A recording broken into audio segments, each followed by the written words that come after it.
किसी का दिल दुखा के आप करोड़पति कभी बन ही नहीं सकते, याद रखिएगा कभी भी। हर आप देखे होंगे गरीब इंसान भी अमीर बन गया होगा, किसी का दिल नहीं दुखा होगा, ईमानदारी से नमक रोटी खाया होगा। देखे होंगे राजा भी फकीर बनते हुए। किसी का दिल दुखा के कोई आपके शादी में आप खुश रह सके, अपना खेत बेच के बेटी का दहेज देगा और उसका हाय लगेगा ना, तब कहेंगे कि घर में सब सुखी संपन्न सब है, लेकिन पता नहीं क्यों क्या हो जाता है। अरे किसी को दहका के दिल रुला के ले आए, कितना बुरा लगता होगा। किसी का खेत बिकता होगा तो बहन के ब्याह के लिए। ये अमीरों की चार दीवारी के पीछे ना बहुत सारी कमियां छुप जाती हैं, लेकिन उन अमीरों की चार दीवारी के बाहर नहीं आ पाती। गरीबों का आंगन सब देख सकता है, उनके अंदर होने वाली बातें सबको पता चले। इसलिए देर से बनिए लेकिन जरूर कामयाब बनिए, क्योंकि कुछ वक्त बाद लोग आपकी खैरियत नहीं हैसियत पूछेंगे। क्या आपके जीवन में इस सिलेक्शन से ज्यादा इंपॉर्टेंट महत्वपूर्ण कोई और चीज है इस समय? यदि जितना इंपॉर्टेंट आपके लिए इस समय सांस लेना है, आप समझो बात को। यदि अभी मेरी सांस बंद हो जाए, इस कमरे में ऑक्सीजन ना आए, मुझे कैसा महसूस होगा? घुटन महसूस होगी।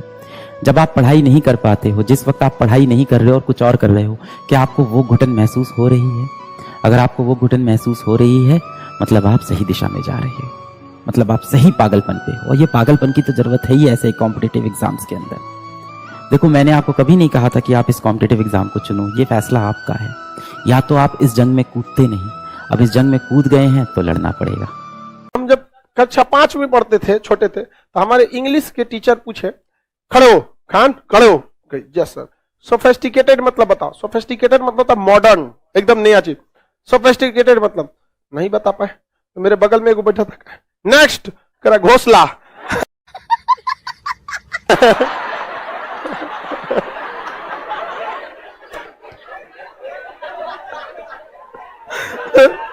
यहां महात्मा गांधी कहते हैं कि अगर भगत सिंह की फांसी नहीं कैंसिल की है तो आंदोलन कभी कैंसिल नहीं होगा। वहां महात्मा गांधी ने बहुत आराम से कहा कि राजनीतिक कैदियों को छोड़ दीजिए।